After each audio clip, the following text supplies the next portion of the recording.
ধ্যানী মোহন বুলি মোক কোনোবাই ভাল পায় যে মিনিষ্টাৰ বা মন্ত্ৰী ছোৱালী বুলি নহয়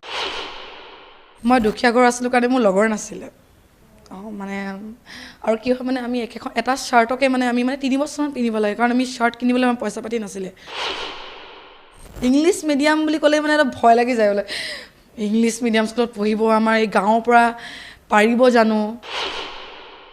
জুবিন দাই অভিনয় কৰা সিনেমাত আপুনি অভিনয় কৰিবলৈ সুযোগ লাভ কৰিছে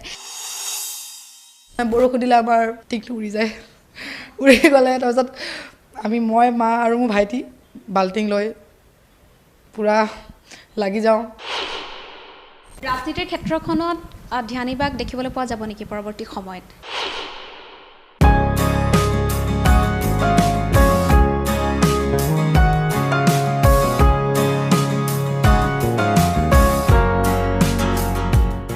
নমস্কাৰ NK TVৰ বিশেষ